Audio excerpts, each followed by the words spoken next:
Uşaqlar, deməli, nəhayət ki, biz düzbucaqlı üçbucağa vaxt ayıra bilirik. Deməli, düzbucaqlı üçbucağı hər birimiz tanıyırıq. Düzbucaqlı üçbucağın bir bucağı mütləq şəkildə 90 dərəcəyə bərabər olan bir üçbucaqdır. 3 təpə nöqtəsi var, 3 tərəfi var və s. və axır. Bunların hamısını keçirəm. Bunlar xırda məlumatlardır. Hər üçbucaq haqqında xırda məlumatları zaten demişik. Deməli, uşaqlar, burada əsas məsələ nədir? Çox əfsuslular olsun ki, bu məsələ var, amma var. Deməli, düzbucaqlı üçbucaq normal şəkildə olanda hər kəs bilir ki, bu katet, bu da katet, bu isə hipotenuzdur. Amma və lakin, düzbucaqlı üçbucağı mən biraz dəyişən kimi uşaqlar çaşırlar ki, bu nə oldu? Hansı katetdir, hansı hipotenuzdur? Məsələn, düzbucaqlı üçbucağı mən düzbucaq təpəsini yuxarıda qoyanda çaşır ki, uşaqlar müəllimə bu katetdir, yoxsa budur hipotenuz, ya nə bilim nə. Uşaqlar, normal düzbucaqlı üçbucağa baxsaz, normalına bax, normal budur. Buna baxsaz 90 dərəcəyə, bax 90 dərəcəyə bitişik olanlar həmişə katetlər olur. Yəni bunu belə şey eləməyin, burada ekskluziv bir şeylər yoxdur. Başa düşün ki, 90 dərəcə harda varsa, ona bitişik nə varsa o da katet olacaq. Bax, məsəl üçün, bizim 90 dərəcəmiz hal-hazırda buradadır. O zaman katetin biri bu olacaq, biri də bu olacaq. Siz heç bu tərəfin 90 dərəcə ilə hər hansısa bir əlaqəsini görürsünüz, mən görmürəm. Ona görə də bir mənalı bunları səhv salmağı hər kəs yığışdırsın. Hər kəs. Katet və hipotenuz. Məncə bu mövzuda biz razılaşdıq. Deməli, bu mövzuda razılaşdıqsa, bunu silirəm və düzbucaqlı üçbucaqdan davam edirəm. Uşaqlar, düzbucaqlı üçbucağın 1,90 dərəcəsi var deyə artıq mən bura alfa və beta 2 dənə bucaq verəcəm və təbii ki, bu bucaqlar, daha doğrusu iti bucaqlar olacaq, yəqin ki, bilirsiniz. Və uşaqlar, normalda biz həmişə deyirik, üçbucağın daxili bucaqlarının cəmi 180 dərəcədir və alfa, beta, qamma, alfa, beta, yox, qammadır bu. Beta, qammanın cəmi 180 dərəcədə deyirdik. Amma sadə hesablamaq üçün burada isə qadağan edirəm, bu 90-dan istifadə eləmək. Uşaqlar, 180-dən onsuz da biri nədir? 90. 90 dərəcəli bucağı çıxın, 90 qalır. Sizdə burada olan alfa üstəgəl beta artıq 90 dərəcə ilə işləyəcəksiniz. Yəni, bu 3 dənə bucağı da toplayım, nəsə eləyim, eləməyin. Yaxşımı? İndi bu alfa bucağı tutaq ki, 70 dərəcə olsa, bura nə olacaq? Təbii ki, 20 dərəcə. Hardan bildim? 70 və 20, 90.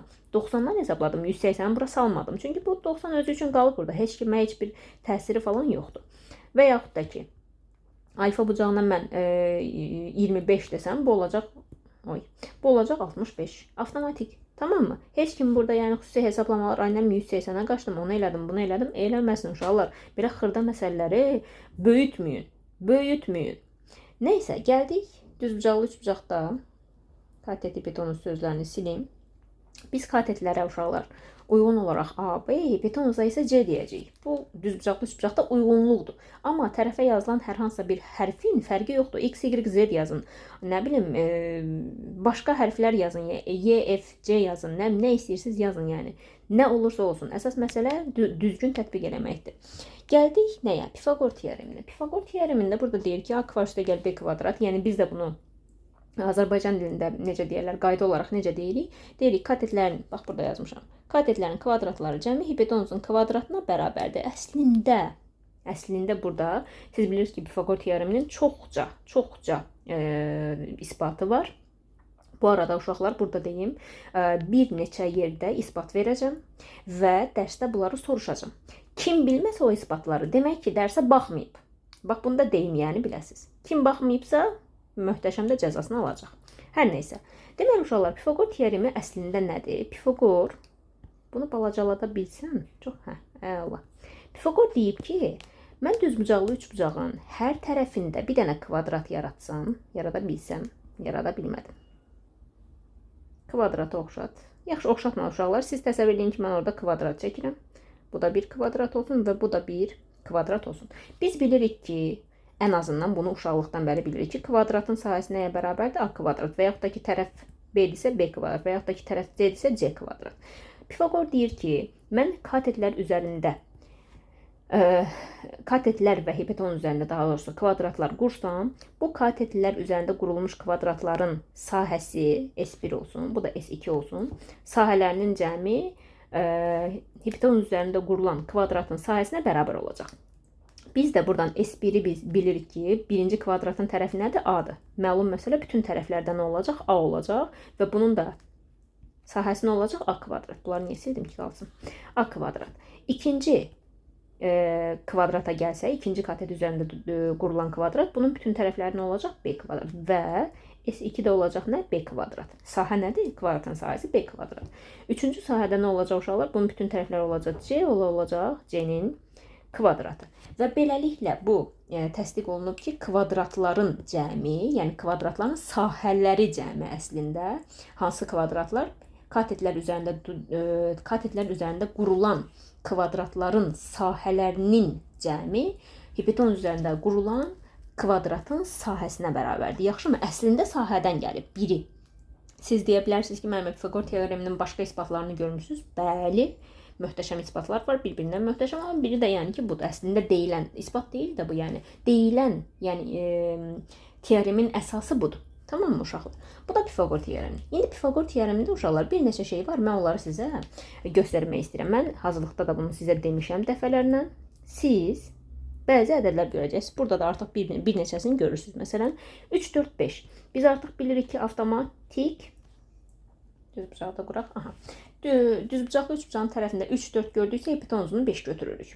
Nəmin düzbucaqlı üçbucaq tərəfində məsəl üçün 6 yox, üzr istəyirəm, 5 12 görsək, buranda 13 götürürük. Bunlara Pifaqor ədədləri deyirlər uşaqlar. Amma ən çox 3, 4, 5 ilə işləyirlər. 3, 4, 5. Amma necə işləyirlər? Müəyyən bir, nə deyirlər, hasilini taparaq, müəyyən mislini taparaq. Yəni, uşaqlar bu 3, 4, 5 idi, düz deyil. İndi sizi çaşdıracaqlar, mən bir dənə bunun altından çəkim. Düzbucaqlı üçbucaq. Olmadı. Sizi çaşdırırlar, güya çaşdırırlar. Ha. Məsəl üçün, bura yazırlar 9, bura yazırlar 12, burada yazırlar x. Və siz ağıllı fərdlər olaraq, ağıllı insanlar olaraq düşünürsünüz ki, bu 3 idi, 9 oldu. 3'ü 3'e vuranda 9 edir, değil mi? Bu 4 idi, 12 oldu. Aha, 4'ü 3'e vuranda 12 eləyir. Deməli, bu 5'dirsə, 5'i də 3'e vuranda neçə eləyəcək? 15 qutardı. Başa düşürsünüz mü uşaqlar? Yəni 3, 4, 5'dən əslində yola çıxırlar. Sadəcə biraz böyüdürlər. Bunun ən böyük, ən necə deyərlər, qəşəng variantlarını biz harda görürük? Daha çox 16, 12 və x-də görürük. Burada neçə olacaq uşaqlar? 20 olacaq. Və yaxud da ki, bunu 5'ə də vura bilərlər, 10'a da vura bilərlər, hər şey eləyə bilərlər. Tamam mı? Və bunları artıq siz çalışın ki, hesablama eləməyəsiniz. Tamam mı? Hesablama eləməyəsiniz. Və yaxud da ki, hesablama eləsəz uşaqlar.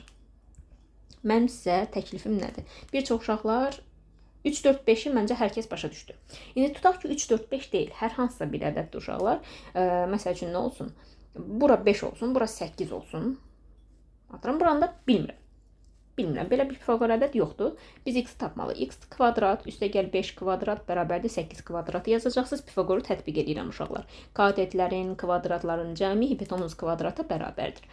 X kvadratı tapanda uşaqlar 8 kvadratdan 5 kvadratı çıxıram. İndi bu rahatdır. 64'dən deməli 25 çıxacaqsınız və salam bitəcək. Amma və lakin bəzən böyük ədədlər olur. Böyük ədədlərdə sizdən xahişim nədir? Müxtəsər vurma düsturunu tətbiq eləmək. Yəni bir dəfə 8-dən 5-i çıxın, bir dəfə də 8-in üstünə 5-i gəlin. Və sonradan da onu təbii ki də nəyə salacaqsınız? Kökə x bərabərdir buna. Yəni demək istədiyim 8-dən 5 aid deyil ya. Bunu rahat-rahat hesablayırsınız zaten. 64'dən 25'i çıxıb hesablayacaqsınız. Sadəcə olaraq bax bunu hesablayıb yaza bilirsiniz. Amma burada məsələn 18, 28 və s. kimi ədədlər ola bilər, tamam mı? Hansı ki biraz çətindir də, imtahandayıq, bizə vaxt lazımdır və s. və l-axır. Ona görə də tez hesablamaq üçün nəyə qaçırıq? Müxtəsər vurma düsturuna. Oldu mu? Və bir şey də deyəcəkdim, yadımdan çıxdı. Bir şey dəqiqə. Hə uşaqlar, 3, 4, 5 ilə bağlı bir şey də deyəcəkdim. Onu da deyim sizə, xatırladım. Təbii ki də bunu istifadə eləmək ağlınıza gəlməsə, təbii ki Pifaqor teoremini rahat-rahat istifadə edə bilərsiniz. Heç kim sizə bunu məcbur eləməyib. Sadəcə rahat yollarını göstərməyə çalışıram. 3, 4 və 5. 5. Uşaqlar fikir versəz 3 ilə 4 arda-arda ədəddə. Bəxtdən indi şeydə, nə deyirlər? 4-5-də arda-arda ədədlərdir. İndi biz burada elə bir şey eləməliyik ki, bunlar arasında bir qanuna uyğunluq var əslində. İndi bunu tapmalıyıq biz. Necə? Məsələn uşaqlar 3, 4, 5. Buradan gəlsək uşaqlar, elə bil ki, sizə bunu necə izah edeyim. Bu son ədədlərə baxsaq uşaqlar, burada 3, 4, 5-də də 4 ilə 5-in cəmi neçə eləyir? 9, düzdürmü? Bunu belə alın. Bir neçəsini də göstərirəm ki, başa düşəsiniz. Və bu 9-u kvarta alsaq, üzr istəyirəm, kökə alsaq, neçə eləyəcək? 3. Və bu da bu 3-ə bərabərdir. Birini də göstərim, daha aydın olsun. Məsələn, hansı 3 bucaq olsun? 5, 12, 13. İndi burada nə edirik? Bu 12 ilə 13'ü toplayırıq. Neçə edir? 25 və bundan nə çıxır? 5. Bu da hansı 5'dir? Bu 5'dir. Tamam mı? İndi uşaqlar, məsələ bilirsiniz nədir? Yəni balaca tərəf digər böyük tərəflə hipotenuzun cəminə bərabər ola bilər, amma kök altında. Məsələn, indi gəlin biri üzərində özümüz həll edək. Bura yazıram 9. 9 nəyin hansı kök altı ifadədən 9 çıxır? Biz bilirik ki, nədən? 81-dən neçə çıxır? 9. Deməli, bu ard-arda 2 dənə ədəd olmalıdır. Burada.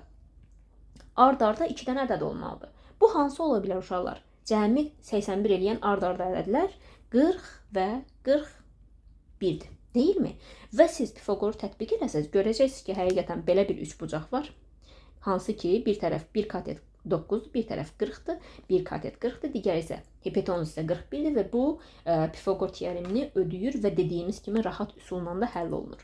Müəllimə, bunların heç birini yazmaq istəmirəm. Onda nə edirsən? Pifagor teoremini tətbiq edirsən. Və salam, qutardı. Və uşaqlar, indi keçmək istəyirəm düzbucaqlı üçbucaqda sizə bir az trigonometriya öyrətməyə. Çünki birazdan verəcəyim isbatlar trigonometriya ilə bağlıdır, amma çox yox. Qorxmayın, elə düzbucaqlı üçbucaq ətrafında, yəni çox belə qorxulacaq bir şey deyil. Ümumiyyətlə trigonometriyanı bilməlisiniz. Deməli, düzbucaqlı üçbucaq elə burada izah edir. Uşaqlar, düzbucaqlı üçbucağı görürsünüz. Mən də çəkim. Bəlkə beta üçün də yazdıq. A, B və C tərəfləri. A-ya baxan bucağa alfa deyirəm, B-yə baxan bucağa da bir beta deyirəm.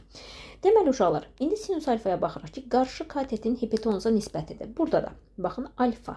Nə üçün yazıb bunu? Alfa üçün yazıb, düz deyilmi? Alfanın qarşısındakı tərəf A-dır. Tamam mı? Qarşıdakı tərəf bu deməkdir. Düz hara baxır o? A-nın C-yə nisbəti düzdür. Mən də buradan eynisini tətbiq edib sinus betanı tapıram. Mən nə etməliyəm? Qarşı kateti hipotenuza bölməliyəm. Amma beta üçün. Betanın qarşısındakı katet B-dir. B-ni hipotenuza, yəni C-yə böləcəm. Məsələn. Razılaşdıq. Bu getdi. İndi gəldik kosinusa. Kosinusda nə verib uşaqlar? Kosinus bitişik katetin hipotenuza nisbətidir. Alfa üçün baxırıq. Alfanın, baxın uşaqlar, alfaya bitişik katet budur. Görürsünüz, alfaya bitişik katet. Bitişik katetin hipotenuza nisbəti. Gəlin bizdə kosinus beta. Bunu tapaq. Kosinus beta nə olacaq? Betaya bitişiyin. Baxın, beta bucağını görürsünüz. Betaya bitişik katet, baxın, budur. Görürsünüz? Burada mən artıq nə yazacağım? A-nın C-yə nisbəti. Məncə hər kəsə aydın olur. Deməli, sinus nə oldu uşaqlar? Sinus o oldu ki, qarşı katetin hipotenuza, kosinus oldu bitişik katetin hipotenuza. Və tangens kotangensə keçməmişdən qabaq uşaqlar, demək istədiyim nə var? Mən də siz yaşda olmuşam və mən də bunları vaxtı ilə çaşdırmışam. Amma yadımda saxladığım bir şey var idi. Necə yadda saxlayayım ki, müəllimə? Sinusda bitişik katet, sinusda qarşıdakı katetdir, kosinusda isə bitişikdir. Baxın uşaqlar, mən həmişə yadımda bitişik sözünü yadda saxlaydım. Bitişik sözü nə ilə qutarır? K ilə. Və nə başlayır? Kosinus. Yəni kosinus və yaxud da ki, kotangens. İkisi də bitişiklə, baxın, bitişiklə əlaqəlidir. Yəni uşaqlar, mən baxırdım ki, bitişik sözündə kosinusla əlaqələndirirəmsə, deməli, qarşı katetdə kimlə əlaqəlidir? Sinusla. Bir şeydən yadda saxlamağa çalışın. Yaxşımı? İndidən hər biri bizə uğurlar. Aha, keçdim tangensə uşaqlar. Tangensə baxıram, hipotenuzla əlaqəsi yoxdur. Qarşı katetin bitişik katetə, kotangensdə bitişik katetin qarşı katetə nisbətidir. Deməli, burada tangens alfanı baxsaq, alfa nə deyir? Qarşı katetin bitişiyə, alfaya qarşısındakı A-dır. Görürsünüz, A-nın bitişik hansıdır? B. A-nın B-yə nisbəti. Gördünüz? İndi gəlin biz burada tangens alfalar artıq uşaqlar TG yox, tan yazılır, yəqin ki bilirsiniz. Biz də tangens betanı tapaq. Deməli, betanın qarşısındakı tərəfin B-nin bitişik katetə nisbəti. A-ya nisbəti. Və salam. İndi keçirik nəyə? Kotangens beta. Kotangens alfa daha doğrusu. Kotangens alfa nə deyir? Bitişik katetin qarşı kateti. Burada da görürsünüz uşaqlar, bitişik nə başlayır? Kotangens.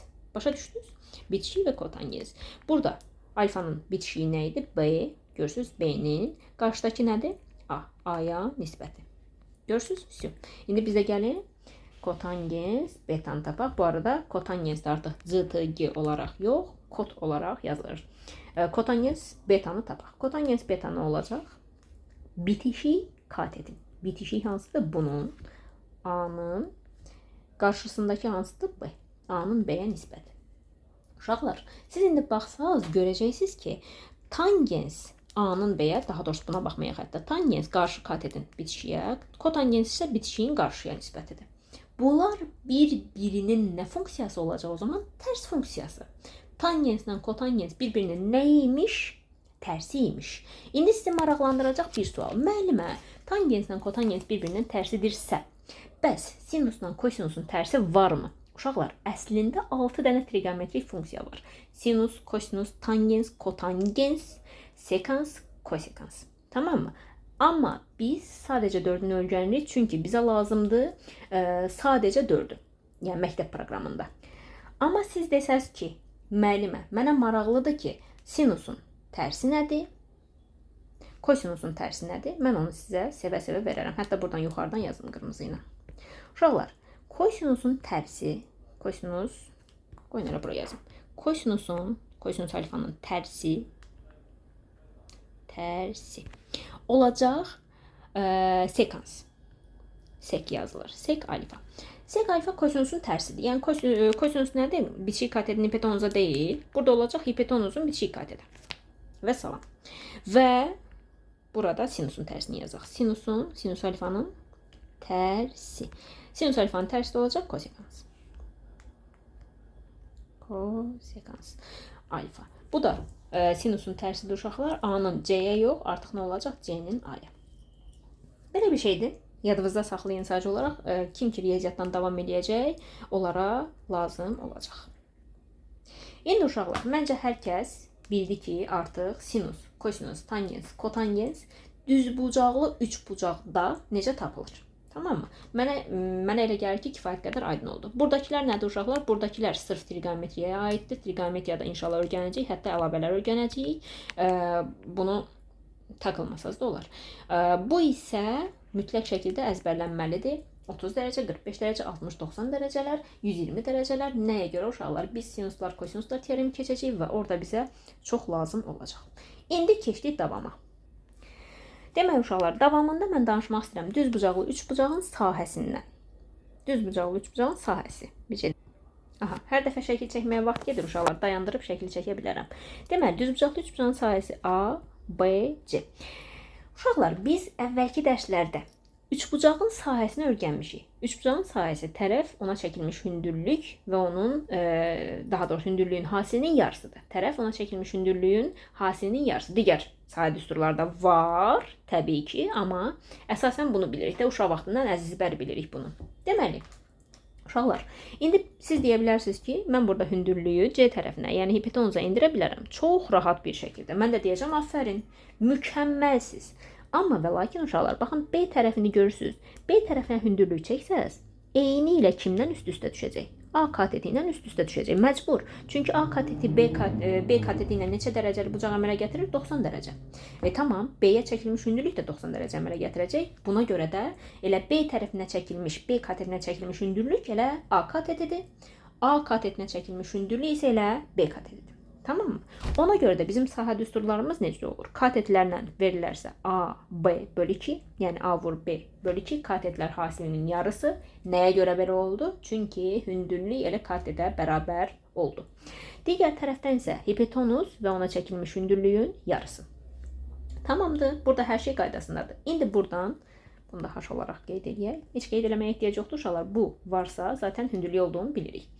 İndi bunların ikisini, bunu və bunu bir-birinə bərabər edirik. AB bölü 2, CH bölü 2. İkisi də sahə düsturlu uşaqlar. İstənilən halda üçbucağın sahə düsturlarını bir-birinə bərabər edib hər hansısa bir məsələni həll edə bilərsiniz. Yadda saxlayın. Bu ikilər getsin. AB bərabərdir CH qalsın. Buradan da mən H-ı tapsam AB bölü C qalır. Baxın uşaqlar. Düzbucaqlı üçbucağın hündürlük düsturlarından biri. İkincisini də evkillikdə keçəcəyik. Deməli uşaqlar, bu hündürlük düsturu daha doğrusu sizə nə zaman istəniləcək? Bütün tərəflər veriləndə sizdən hündürlük istənilə bilər. Hər hansısa bir şəkildə, məsəl üçün siz deyərsiniz ki, buradan çəkmişəm, mən bura bir dənə düz Pifaqor tətbiq edeyim, sonra gəlin bura bir dənə Pifaqor. Eləməyin. Yaxşı, ayıbdır. Öyrənin bunu, tətbiq edin və salam, qutardı getdi. Yaxşı, razılaşdıq. Sonra uşaqlar, siz burada görə bilərsiniz bu düsturu. Az qalsın bunu keçirdim. Bu düstur çox nadir hallarda, amma çox yaxşı mənada sizin qarşınıza çıxacaq və həqiqətən də öyrənməyinizdə fayda var. İndi siz desəz ki, gəlin elə birinci isbatı buradan verək. Çox gözəl, çox əla. Birinci hündürlük düsturu ilə tanış olduq. Mən bunu bir kvadrata alım normal. Aha, bu olsun birinci hündürlük düsturumuz. Yox, olmadı. Aha, indi keçirəm uşaqlar. Bu düsturun isbatına. Diqqət. Bu var bu. Mən bunu gətirəm aşağı və bunun üstündə bir kişi eləyəcəm. Gətirdim.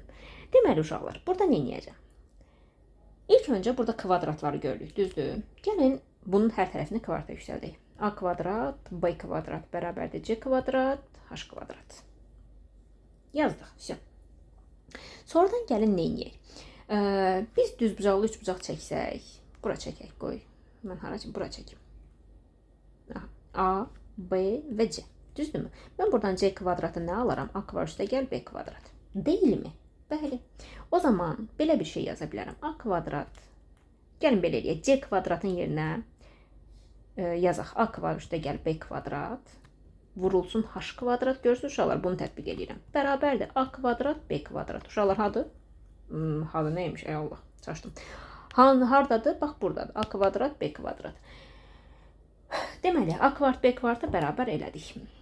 Sonra nə edirik? Hər tərəfi H kvadrata vurub açırıq. Ümid edirəm ki, hər kəs aydındır olar. Burada C kvadrat əvəz elədim, burada H kvadrat var. Ən sonda gətirdim, bu buradakıdır. Tamam mı? Heç bir ekstra bir şey eləməmişəm. Deməli, isbatı davam edirik. Vurub açırıq uşaqlar. A kvadrat, H kvadrat, üstə gəl B kvadrat, H kvadrat, bərabərdir A kvadrat, B kvadrat və hələ də düstura gələ bilmirəm. Bu düsturu almalıyam. Tamam. Fikirləşirəm. Mənə elə bir şey lazımdır ki, 1 böl A kvadrat, 1 böl B kvadrat və sonda da 1 böl H kvadrat qalsın.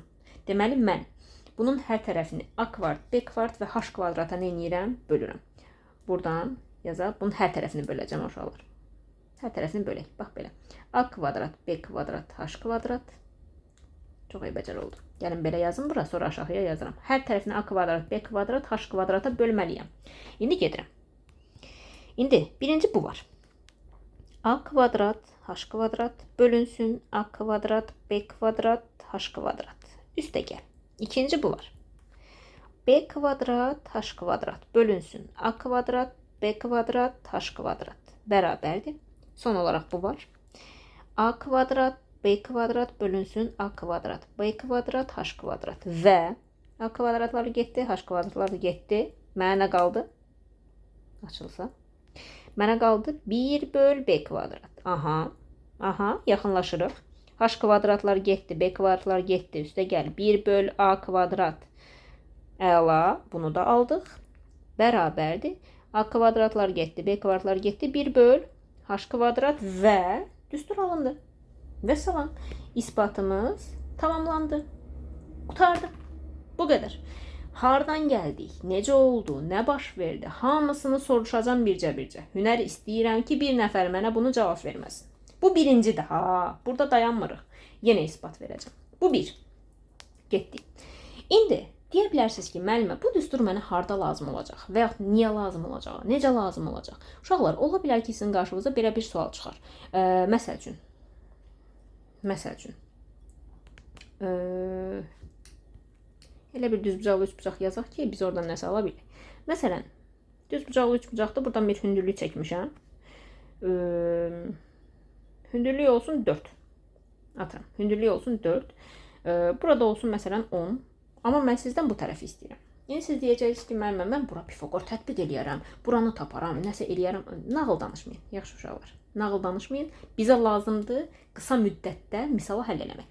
Deməli, məndə nə var? Hündürlük və katetlər. Yazıram 1 böl 10 kvadrat, üstə gəl 1 böl x kvadrat, bərabərdir 1 bölünsün 4 kvadrat və normal, təbii ki, aydınlıq kəsir bilən uşaq bunu çoxdan yazar. 1 böl 100, üstə gəl 1 böl x kvadrat, bərabərdir 1 bölü 16. Və təbii ki də 1 bölü x kvadratı tapacaqsınız. 1 bölü 16 çıxılsın 1 bölü 100, ortaq məxrəc və s. və axır. Tamam mı? Bunlar sizə baxır artıq. Təbii ki, mən biraz ədədləri özümdən yazdım deyə biraz qəribə alındı, amma təbii ki, sizə verilsə daha yaxşı formada veriləcək. Tamam mı? Və yaxud da ki, belə bir sual çıxa bilər qarşınıza.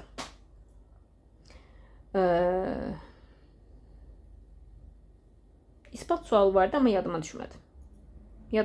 Hal-hazırda harda olduğunu da bilmirəm, amma ispat sualına düşmüşdü. İspat sualı birinci qruplarda da onsuz işləyərik. Hər neysə, burada ispat verməyəcəm. Deməli, bu da belə. Yəni, misal burada, daha doğrusu, qayda sizə burada lazım olacaq. Bilin və agah olun. Gəldik hara? Gəldik Evklidə. Nə gözəl, nə xoş. Uşaqlar, sizdən burada istədiyim nə olacaq? Düzbucaqlı üçbucağını həmişə bu formada çəkməyiniz. Yaxşı mı? Bu formada çəkməyin. Düzbucaqlı üçbucağı bu formada çəkməyin. Yaxşı. Sadəcə olaraq bu sizə əl verəcək. Ekstra bir arada fərqi yoxdur ha. Sadəcə bu forma sizə əl verəcək. Yaxşı. İndi Evklidə keçməmişdən qabaq bilməyinizi istəyirəm ki, hər hansısa bir düz xətt və onun üzərində olmayan nöqtədən bu düz xəttdə yalnız və yalnız bir dənə hündürlük çəkə bilərsiniz. Və ondan çəkilən mailləri də görürsünüz. Yəni, adlarını bilməyinizi istəyirəm. Onsuz da biz fəzada düz xəttlər haqqında danışanda bu bölməni açıq-aydın işləyəcəyik. Deməli, hündürlüyün adı bəzən hündürlük olur, bəzən perpendikulyar olur. Hündürlük, perpendikulyar endirilib. Bax, bu sözləri eşidəcəksiniz. Və yaxud da ki, məsafə. Üçü də eyni şeydir. Tamam mı? Nöqtədən endirilmiş perpendikulyar, nöqtədən düz xəttə qədər olan məsafə və yaxud da ki, qısaca hündürlük. Tamam, üçü də eyni şeydir. Bu isə olacaq uşaqlar mail. Hər hansısa bir bucaq altında endirilən düz xətt isə mail adlanır. Uşaqlar, bu hissə var, bax bu hissə.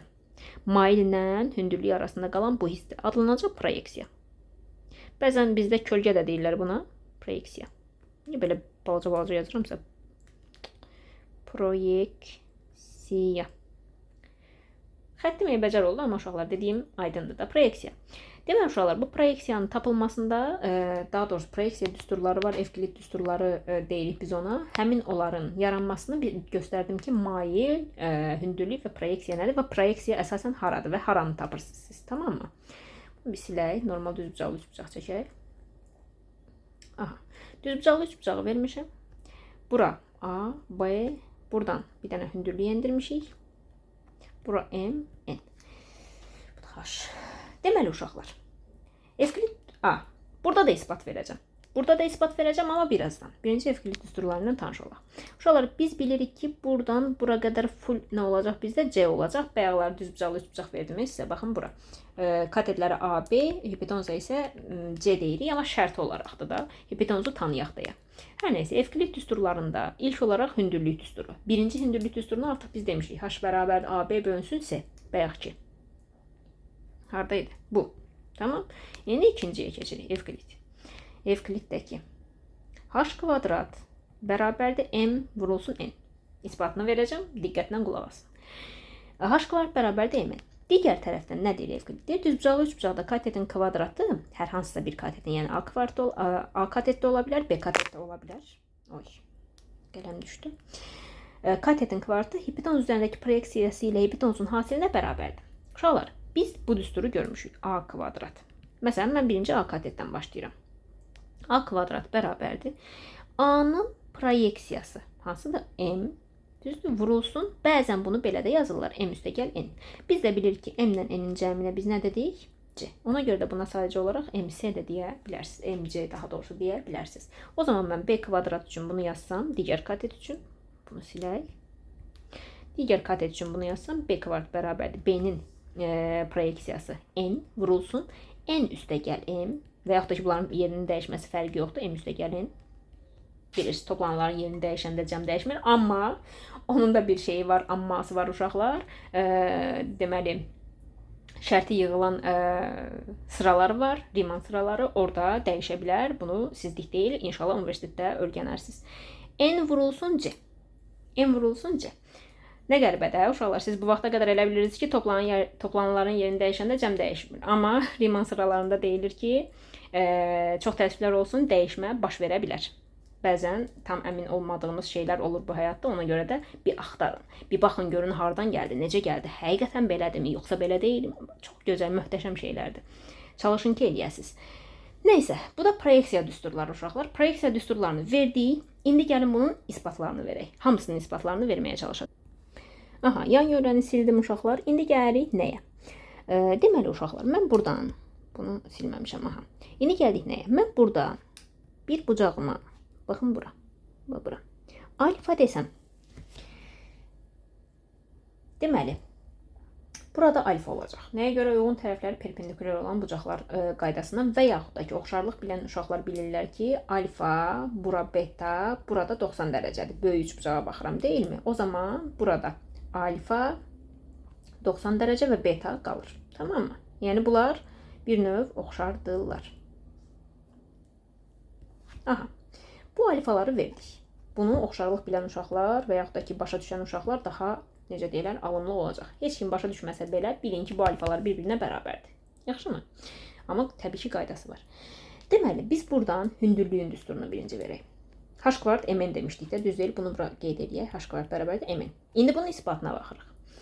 Alfa və bu alfa ikisinin də tangensinə baxacağıq uşaqlar. Gəlin baxaq. Tangens alfa nəyə bərabərdir? Tangens alfa xatırlayaq. Gəlin buradan xatırlayaq. Burada yanımızda olmalı idi. Hə, burada.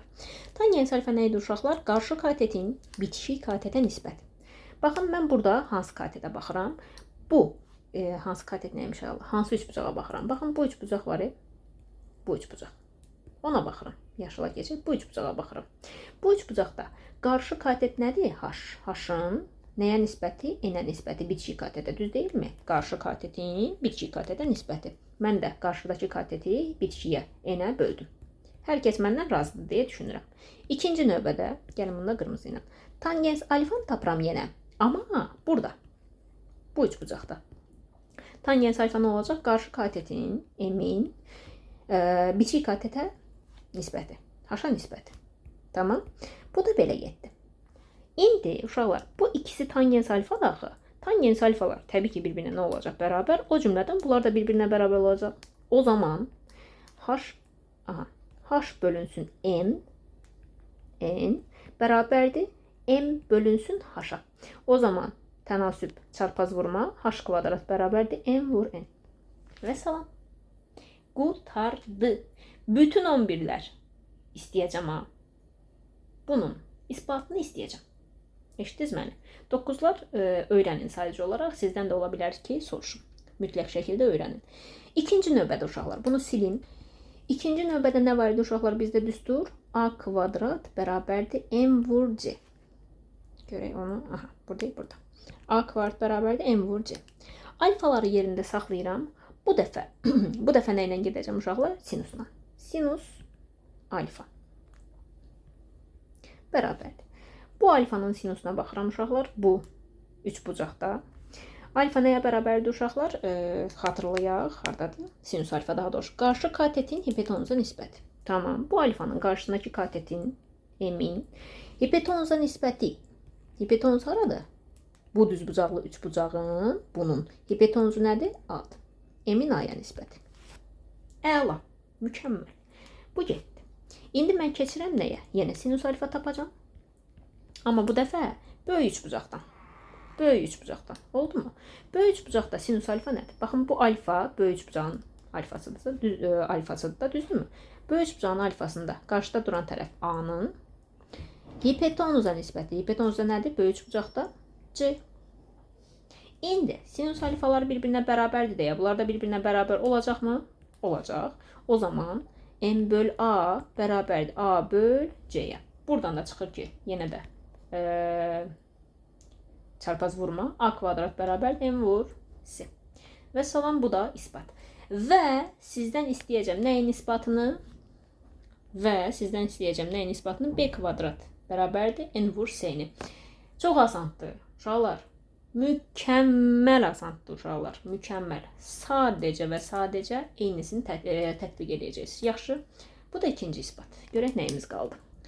Burada uşaqlar, bu cümləni də yenidən oxumaq istəyirəm. Bayaq dediyim cümlədir. Düzbucaqlı üçbucaqda katetlər onun hündürlükləridir. Yəni katetlər hündürlükləri bərabər olur zaten. Hündürlük çəksək katetlə üst-üstə düşür zaten. Ona görə də AB bölünsün C sahə düsturu oradan gəlmiş olur. Aydındır?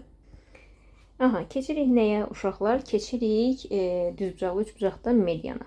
Zaten burada görünür median hipotenuza çəkilir və hipotenuzun yarısına bərabərdir uşaqlar. Baxın, median hipotenuzun yarısıdır və yaxud da ki burada CM nədir uşaqlar? CM, yəni budur. Hipotenuzun yarısına bərabər olduğunu qeyd eləmişik hər iki tərəfli. Və buna uşaqlar möhtəşəm üçlü də deyirik. Biz hazırlıqda yəqin ki, yadında olanlar var. Deməli uşaqlar median hipotenuza çəkilir, hipotenuzun yarısına bərabərdir və hipotenuzun özünü də nə edir? 2 hissəyə bölür, 2 bərabər hissəyə bölür, tamam mı? Buradan da uşaqlar medianla tanış olduq. Medianla tanış olduq. Gəlin bir dənə nümunə verim. Mediandır bu. Tərəfi yarıya bölür. Məsəl üçün bura 10-dursa bura 5-dir. Bura 15-dirsə bura 30-dur. Tamam, tərs gedin. Zəhmət olmasa tərs gedin. Və uşaqlar burada çox uzağa getməmiş bir şey yadıma düşdü. Median bu qədərdir uşaqlar. Mediandan sonra hündürlük və tən böləndən danışacağım. Bunu niyə sildim? Mediandan sonra hündürlük və tən böləndən danışacağım. Burada bir şey yadıma düşdü. Onu da deyim sizə. Deməli, biz bu düsturları öyrəndikdə, bu düsturlar. Aha. Bizə bəzən misallar verilir. Siz də bunu topludan xatırlayırsınız. Düzbucaq. Bir dəqiqə bunu çək. Aha. Bunu yenidən çəkdim, yazdım üstünə. Bunları hələlik silirəm. Yəni xatirimizdə qalsın. Bəzən belə misallar olur. Məsəl üçün buranı 5 verir, buranı 4 verir. Bizə də verir ki MN. Hətta bura MN də yazmır. Məsəl üçün AB-nin BH-a nə bilim falan filan tərəflərlə verir də. Yəni tərəflər yox, özür istəyirəm, nöqtələrlə. A, B, C, H, H olmadı, H və s. və l. Məsələn, H-ın HC-yə nisbəti və s. və l. Uşaqlar, siz bilməlisiniz ki, burada A ilə B, M ilə N bir-birindən necə asılıdır? Baxın, burada görürsünüz A kvadrat, amma nə var? M, təkcə M. A-nın kvadratı da M isə özü. Deməli, A kvadrat böl B kvadrat yazsaq, bu M bölünsün N verəcək bizə. Yəni, bu nə deməkdir? Baxın, burada M ilə N-in nisbətini istəsə bizdən, M ilə N-in nisbətini. Burada mən M-in katetini, yəni 5-in kvadratını, N-in də katetini, 4-ün kvadratını qeyd eləməliyəm. Tamam mı? Amma və lakin, bu da olacaq 25 böl 16. Amma və lakin, məsələ dəyişə bilər. Necə dəyişə bilər? Bunları 4-dən 5-i burada verərlər. Bu dəfə sizə A, B verərlər, deyərlər ki, bunu tap. O zaman siz yazmalısınız A böl B-ni istəyir axı bizdən, düz deyil. Amma siz A böl B-ni bilmirsiniz. A kvadrat böl B kvadratı bilirsiniz ki, nəyin nəyə nisbətidir? 4-ün 5-ə nisbəti. Çünki biz burada onu qeyd elədik. Tamam mı? Deməli, bunu uşaqlar şifahi olaraq da yadda saxlaya bilərsiniz. Bu düsturlardan da bu düsturlar var, bu düsturlar. Buradan da yadda saxlaya bilərsiniz. Yəni hər tərəfli. Sadəcə olaraq bir-birinə əlaqəlidir. Mən belə yadda saxlamağımızın tərəfindəyəm təbii ki. Deməli, A kvadrat bölünsün B kvadrat əgər budursa, o zaman A böl B kök altda 4 böl 5-ə bərabərdir. O da olacaq 2 bölünsün kök 5. Aydındır? Bunu çox xahiş edirəm, diqqətli olun. Katetləri soruşur, yoxsa proyeksiyanı soruşur, çox diqqətli olun. Yaxşı? Neyse, bu da getdi. Deməli, uşaqlar, hündürlüklə tanış olduğu zaten sahə düsturlarında medianı dedik.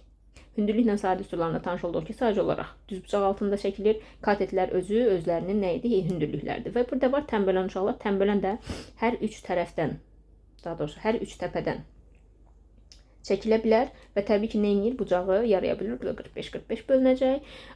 Bu da eyni bölünəcək. Alfa olsun. Tamam mı? Tənbölən. Tənbölən, median, hündürlük. Tənbölən bütün xassələri burada ödənir uşaqlar. Məsəl üçün A, B, C. Buradan belə bir şey çəksək, bura, məsəl üçün, bura B, bura M deyim. A-nın B-yə nisbəti bərabərdir C-nin M-ə. Yaxşı uşaqlar, bu tənbölən olduğu təqdirdə. Tənbölən əgər çəkilibsə uşaqlar, yenə tənbölən xassələri, düsturu, hər şeyi eyni qalır. Deməli, nəsə qaldı? Hə, bunların üçünün arasında qalan bucaqlar, bilmirəm, hardadır. Neyse, vaxt tapdım. Tapdım. Üç bucaqda bir təpədən çıxan hündürlük və median arasında, daha doğrusu tənbölən arasında qalan düstur, median tənbölən, hündürlük və tənbölən, bir də median və hündürlük arasında qalan bucaqlar var. Burada da düz bucaqlı, üç bucaqdır. Deməli uşaqlar, burada arada qalan bucaqlar nəyə bərabər olur? Əgər tənbölən verilibsə, baxın, tənbölən, qaralayıram, tənbölən varsa uşaqlar, bucaqları çıxıb yarıya bölməlisiniz. C bucaq çıxılsın, A bucaq, şərtidir uşaqlar, C bucaq çıxılsın, A bucaq. Hansının böyük, hansının kiçik olduğunu siz biləcəksiniz və ona görə tətbiq edəcəksiniz. Tamammı? Hansı böyüksə böyükdən kiçik çıxacaqsınız məntiqli insanlar olaraq. Məsəl üçün gəlin birini yazaq. Düz bucaqlı, üç bucaq. Məsələn bu olsun. Median, bu da olsun. Tənbölən. Biz deyirik ki, burada tutaq ki 20 olsun, burada 70 olsun. Biz deyirik bu arada qalan bucağı tap. Alfa bucaq bərabərdir 70 çıx 20. Amma nə var burada? Tənbölən. Tənbölən olduğuna görə 2-yə bölürük, eləyir neçə? 25. 25. Amma bu tənbölən yox, hündürlük olsaydı, sadəcə olaraq çıxacaqdıq. Tamam mı? Çünki burada tənböləndən söz getmir. Tənböləndən söz gedəndə bucaqları çıxıb yarıya bölürük. Tənböləndən söz getmirsə, sadəcə bucaqları çıxırıq. 25 eləmir, bu da 50 eləyir. Aydındır? Yox, bu da belə. Bu barədə çox danışmayacağım, çox üstündə qalmayacağım və salam. Sonra median verilib bizə. Medianla bərabər bunun altında uşaqlar. Daxilə və xaricə çəkilmiş üçbucaqlar verilib. Xaricə çəkilmiş üçbucaq çox sadədir. Mediana ilə bağlıdır bir növ uşaqlar. Buradan elə başlayaq. Düz bucaqlı üçbucağı görürsünüz. Düz bucaqlı üçbucaq. Bunun niyə düz bucaqlı üçbucaq olduğunu da xatırlayaq. Çevrə dərsini bilənlər bilir. Biz bilirik ki, uşaqlar çevrədə bu düz xətt, yəni tən ortadan keçmiş düz xətt, onun diametri adlanır və diametr çevrənin özü hamısı 360 dərəcədir axı. Diametr tən ortadan keçdiyinə görə bu qövsü 180, bu qövsü də 180 olaraq ayırır. Tamam mı? İndi biz görürük ki, bu 180 dərəcəlik qövsə söykənən, baxın burada da görürsünüz. Düz o verilibsə deməli bu mərkəzdir. Bu 180 dərəcəlik qövsə söykənən bir dənə daxili bucaq var. Biz də bilirik ki, qövsə söykənən daxili bucaq söykəndiyi qövsün yarısına bərabərdir. Ona görə də bunu bir növ dəyişmişik. Deyirik ki, həmişə diametrə söykənən bucaq 90 dərəcə olur. Əslində söykəndiyi qövs 180 dərəcədir. Bu da bir isbatlı uşaqlar. 180 dərəcədir və 180 dərəcəyə söykənib deyə. Biz buna neçə dərəcə eləyirik? 90 dərəcə. Aydındırmı? Yəni 180 dərəcəyə qövsə söykənmiş daxili bucaq onun yarısıdır, qövsün yarısıdır 90 dərəcə. Bu da belə. Bunu niyə sildim? Qalsın. Bu da bir qaydadır çevrədən uşaqlar. Çevrə. İndi uşaqlar bu 90 dərəcədə təsdiq elədik və uşaqlar bu bilirik ki, mərkəzdən keçib, mərkəzdən bu arada medianı burada necə görürük? Baxın uşaqlar. Radius burada artıq bir median kimidir. Nəyə görə? Çünki bu mərkəzdən bu da radiusdur, bu da radiusdur, bu da radiusdur. İndi bizim hipotenuzumuz 2r-dir. Buradan çəkilən düz xətt radiusdakı r-dir. 2r, daha doğrusu r 2r-in nə idi? Yarısıdır. Eyni ilə baxın, bunu ödəyir də. Fikir verin. Radius hipotenuzun baxın, radius hipotenuzun yarısına bərabər olur. Deməli, xaricə çəkilmiş çevrənin radiusu hipotenuzun yarısına bərabər olur. Eyni ilə kimə oxşuyur? Median kimi özünü aparır, belə deyək. Xaricə çəkilmiş çevrənin radiusu hipotenuzun yarısına bərabərdir. Hipotenuz deyəndə daha doğrusu çevrənin diametrinin də yarısı deyə bilərik buna. Diametrin yarısı zaten radiusdur. Niyə belə bir şey dedimsə, çevrə hələ keçməmiş deyə uşaqlar, bunu sizə deyirəm sadəcə olaraq. Və buradan üç bucaqdan desək, hipotenuzun yarısına bərabərdir. Amma daxilə çəkilmiş çevrənin radiusu isə katetlərin cəmindən hipotenuzu çıxıb sonradan 2-yə bölünəndən sonra alınır. Məsəl üçün 3, 4, 5-in xaricinə tutaq ki, daxilinə çevrə çəkmişik, çəkə bilsəm. Düşünək ki, çəkdik də. Aha, çevrəni çəkdik 3, 4 və 5. Gəlin buna bir dənə daxilinə çəkilmiş çevrənin radiusunun nəyə bərabər olduğunu tapaq. A üstə gəl B. Bu A'dır, bu B'dir, bu da C'dir. 3, 4, 5'i çıxıram. Görürsünüz A, B'ni topladım, C'ni çıxdım. 2'yə bölürəm uşaqlar. 7, 7'dən 3 üstə gəl 4, 7, 7'dən 5 çıxıram. 2, 2'ni 2'yə bölürəm, eləyir 1. Deməli bizim radiusumuz belə də 1'dir, belə də 1'dir. Burada artıq kvadrat yaranır. Bu da 1'dir, bu da 1'dir. Bu da sizə hər hansısa bir yerdə lazım olacaq uşaqlar. Burada balaca bir dənə kvadrat yaranır. Bunu biləsiniz yəni. Tamam mı? Belə. Həmçinin uşaqlar radius burada da 1'dir, burada da eyni ilə buradan bura qədər də 1'dir. Yəni buradan bura qədər də 1'dir. Radius hər tərəfə doğru eyni qalır. Aydındır mı? Bu da belə. İndi keçdik nəyə? Keçdik 45-45'ə, amma 45-45'dən qabaq mən sizə 30-60'dan danışmaq istəyirəm. Ən belə şey olan odur da. Deməli 30-60 dərəcə. Burada da bir dənə isbat verəcəm. Burada da bir dənə isbat verəcəm. Deməli, ürəyimdən gəldi. İstəyirəm ki, hər şeyi biləsiniz. Deməli, 30 dərəcəni mən bura qoyuram. 60'ı da bura qoyuram. Uşaqlar, deməli, burada deyir ki, düzbucaqlı üçbucaqda 60 dərəcə bucaq qarşısındakı katet hipotenuzun kök altı 3 mislinin yarısına bərabərdir. Bax, bunu Kök altı 3 mislinin yarısına bərabər olmasını isbat edəcəyik. Yaxşımı? Amma sizə bizim hazırlıqda dediyimiz qayda ilə izah edirəm bunu.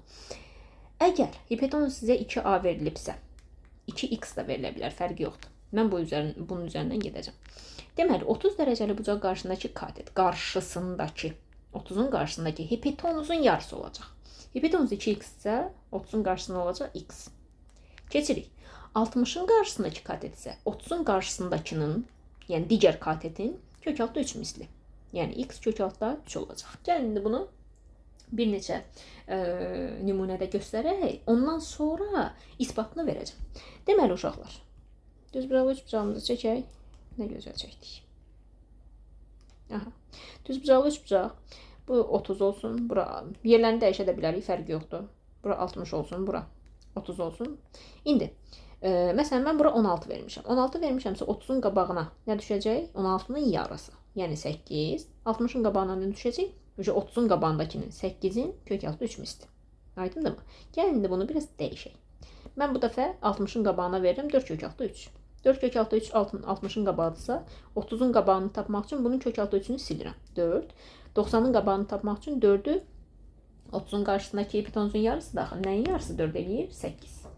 Tamam mı? Bu qədər. Və 60'ın qabağını biraz qəribə verə bilər sizə. Necə verə bilər? Məsələn 60'ın qabağını 12 verib sizə. Siz baxırsınız ki, ayalı 60'ın qabağında axı x kök altı 3 durmalıdır. Siz artıq beyninizi işlədirsiniz. Nə kök altı 3? X kök altı 3 12'yə bərabərdirsə, x nəyə bərabərdir? 12'nin kök altı 3'ə bölüb və yaxud da ki, uşaqlar sizə hazırlıqda da öyrətdiyim kimi. Nəyi 3'ə vuran 12 eləyir? 4'ü 3'ə. Kök altına salırsınız, fizik qutarır gedir. 4 kök altı 3. Deməli, buradan hesabladıq ki, 30'un qabağı 4 kök altı 3 imiş ki, onu kök altı 3'ə vurublar 12 eləyib. Aydındır mı? Baxın, 30'un, hanı o qayda? 30'un 60'ın qarşısındakı katet 30'un qabağındakının kök altı 3'üdür. Görürsünüz? 30'un qabağında x-dır, 60'ın qabağı x kök altı 3'dür.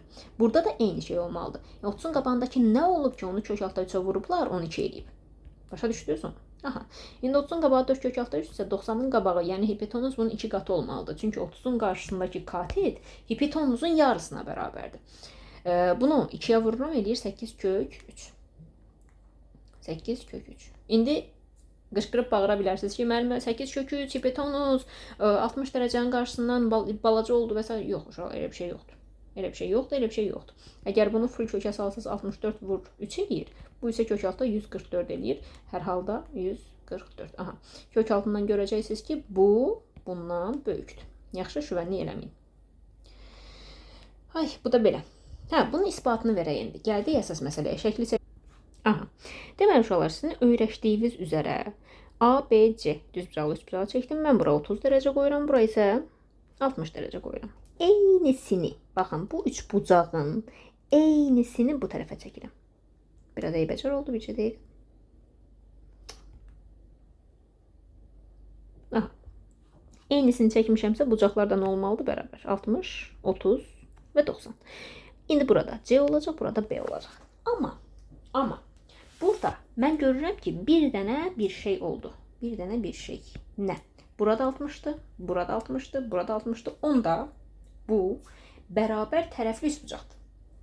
Bu arada bərabər tərəfli üçbucağı da təkrarlayaq uşaqlar. Bərabər tərəfli üçbucağın sahəsi A kvadrat kök altı 3 bölü 4. Bərabər tərəfli üçbucağın xaricinə çəkilmiş çevrə, bərabər tərəfli üçbucağın xaricinə çəkilmiş çevrənin radiusu A kök altı 3 bölü 3. Daxilinə çəkilmiş A kök altı 3 bölü 6.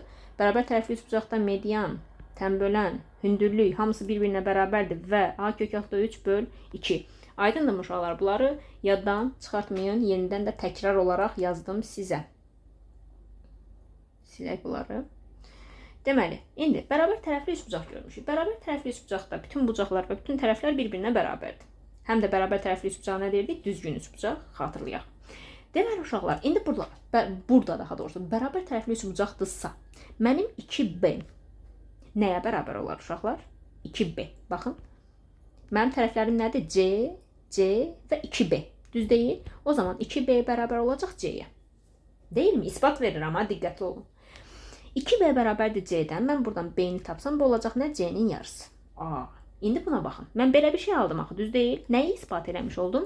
30 dərəcəli bucaq qarşısındakı katet B C-nin yarısıdır. Gördünüz? Все. Bizdə nə demişdik? 30 dərəcəli bucağa qarşı nə katet hipotenuzun yarısıdır. Bunu demişikmi? Demişik. Davam edirəm. İsbat bitmədi. 60'ı da ispat eləmək lazımdır. Və indi burada axı mən burada B-nin yerinə artıq C bölü 2, burada da C yazmışam. Düzdür? Bura mən bir dənə Pifagor teoremi tətbiq edirəm. Yəni A kvadrat üstəgəl B kvadrat bərabərdir C kvadrat deyildi. Artıq B-nin yerinə gətirib C bölü 2 qoyacam. Yaxşımı? Yazıram A kvadrat üstəgəl C bölü 2-nin kvadratı bərabərdir C kvadrat. A kvadrat üstəgəl C kvadrat bölü 4. Yəqin ki, hər kəs bilir ki, bu nə idi? Kəsir. Kəsri kvarta yüksəldəndə və ya qüvvətə yüksəldəndə həm sürət, həm də məxrəci yüksəltmək lazımdır. Bərabərdir C kvadrata. Buradan A kvadrat bərabərdir. C kvadrat çıxılsın, C kvadrat bölünsün 4-ə. Buradan da A kvadrat bərabərdir. Hesablaya bilənlər yəqin ki, bilir ki, bunun qabağında 1 var və bu 1-i istədiyim kimi göstərə bilərəm. Mən də 4-də 4 kimi göstərə bilərəm. Yəqin ki, bilirsiniz. 4-də 4 kimi göstərsək 3C kvadrat bölünsün 4 qalacaq və mən buradan belə eləyək, buradan davam eləyək. Mən A-nı tapmalıyam. A-nı tapıramsa bu tərəfi nəyə salmalıyam? Kökə. 3C kvadrat bölünsün 4 yazıram və bunlar kökdən çıxanda A bərabərdir. C kök altda 3 böl 2 olacaq. Görürsünüz uşaqlar. Burada da nə demişdim? 60 dərəcəli bucağa qarşındakı katet hipotenuzun kök altda 3 mislinin yarısı. Hipotenuzun kök altda 3 mislinin yarısı. Gördünüz? İspat. Vəssalam. Qutardı. Və həmçinin burada tətbiq edəcək bu olacaq C bölü 2 kök altda 3. Yəni C kök altda 3 daha doğrusu bölü 2. Həqiqətən də biz 60'ın qabağına demişdik 30'un qarşısındakının kök altda 3'ü. Görürsünüz C bölü 2. Bu da yanında nə? Kök altda 3. Bu da bir ispat. Bunu da sizdən soruşacağım. Belə də qoyun baxasınız. Bunu da soruşacağım uşaqlar. 45-45'i də izah edəcəm. Onun isbatını isə siz mənə verəcəksiniz. Yaxşı? Eyni qaydadır orada da. Aha. 45-45'i izah edirəm. 45-45'də hər hansısa bir şey uşaqlar. Bunların hamısı da bir-birinə calama düsturlarda. Burada A kvadrat bölünsün 2 nəyə görə olur? A, B bölü 2-də bilirsiniz. Düzbucaqlı üçbucaqda normalda A, B bölü 2 idi sahə. Amma burada A olduğuna görə elə olur. Yaxşı mı? Heç bir problem yoxdur. Bunların hamısını bir-bir deyəcəyik. Deməli, 45-45'dən danışaq. Bunu istəmirəm, bunu istəyirəm. 45-45'də deyir ki, ilk öncə 45-45 dərəcəli olan düzbucaqlı üçbucağa bərabər yanlı düzbucaqlı üçbucaq deyəcəklər uşaqlar. Bərabər tərəfli düzbucaqlı üçbucaq yoxdur. Elə bir şey mümkün deyil. Çünki 60 dərəcəyə gələ bilməlik düzbucaqlı üçbucaqda. Bərabər yanlı düzbucaqlı üçbucaqda deyə bilər, 45-45'də deyə bilər. Sizin qaydavız nədir? A və A kök altda 2. Normal Pifagoru tətbiq eləyin uşaqlar. Qutardı getdi. Pifagor teoremindən əsasən katillərin kvadratları cəmi hipotenuz kvadrata bərabərdir. Eləsəz görəcəksiniz ki, alındı. Heç bir ekstra bir şeyə ehtiyac yoxdur. Deməli, burada indi sizə bunun misalı necə verilə bilər? Düzbucaqlı üçbucaq sizə veriləcək nə? Məsəl üçün, bura bərabər yanlı qoyuram. 45-45 qoymuram artıq. Mən sizə verirəm 8. Siz bilirsiniz ki, avtomatik burada 8-dir. Bura x qoysam, siz deyəcəksiniz ki, bura 8 kök altda 2'dir. Amma mən misalı biraz dəyişirəm. Mən bura yazıram məsələn 10. Siz artıq biləcəksiniz ki, bura x, burada x-dir. İstəsəz Pifagor tətbiq edə bilərsiniz. İstəsəz bilə bilərsiniz ki, bu 10 nədir? Əslində x kök altda 2'dir. Bura x, burada x kök altda 2'dir, deyilmi? X kök altda 2 10'dursa x də bərabər olacaq 5 kök altda 2'yə. Yəni tərəflər 5 kök 2 və 5 kök 2 olur. Aha, buradakı düsturları izah edeyim uşaqlar. Bunlar nədir? Deməli, burada yazılıb h bərabərdir C bölü 2. Nəyə görə yazılıb? İzah edirəm. Bərabər yanlı düzbucaqlı üçbucaqda bərabər yanlı. Yəni 45-45'lik düzbucaqlı üçbucaqda hipotenuza çəkilmiş median, tən bölən, hündürlüyü hamısı üst-üstə düşür. Adi bərabər yanlıda da bilirsiniz də təpədən çəkilən median, tən bölən hündürlük bir-birinə bərabər olurdu. Buna görə də uşaqlar bu hansı qaydanı verir bizə? Hündürlük elə hipotenuzun nəyi olacaq? Yarısı. Bu da xüsusi suallarda qabağınıza çıxa bilər uşaqlar. Bunu da yadda saxlayın. Deyir ki, bərabər yanlı düzbucaqlı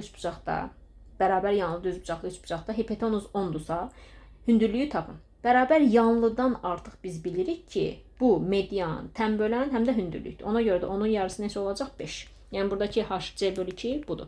A kvadrat bölü 2'ni bayaq izah elədim, gəldik bura. Və biz bilirik ki, hündürlük, median, tən bölən hamısı üst-üstə düşdü axı bayaq. Ona görə də burada c-dirsə bu. Bu nə olacaq uşaqlar? C bölü 2 olacaq. Deyilmi? O zaman indi mən bunu sahə düsturumuz var deyə bizim CH bölünsün 2. Normalda belə idi, düz deyil? Artıq H-ın yerinə C bölü 2 yazacağım. C vurulsun C bölü 2 bölünsün 2. Bu da olacaq C kvadrat bölünsün 4. Все. Ekstra heç nə eləməmişəm mən. Baxın, heç nə eləməmişəm. Yaxşı? Ona görə də belə edin. Və bu H kvadrat hardan gəlir? H kvadrat isə tamamilə bundan. Baxın, bundan C kvadrat bölünsün 4-dən gəlir. Nəyə görə? Həqiqətən də H kvadrat, daha doğrusu H nəyə bərabərdir? C bölü 2, düz deyil. Bizim bir sahə düsturumuz axı oldu C kvadrat bölü 4. Həqiqətən də H-ı 2 dəfə öz-özünə vursaz, C bölü 2 vur. C bölü 2 C kvadrat bölünsün 4 olacaq. Bununla bu bir-birinə bərabər oldu ki, ona görə də biz sahəni H kvadrat kimi verə bilərik, amma yalnız və yalnız bərabər yanlı düzbucaqlı üçbucaqda.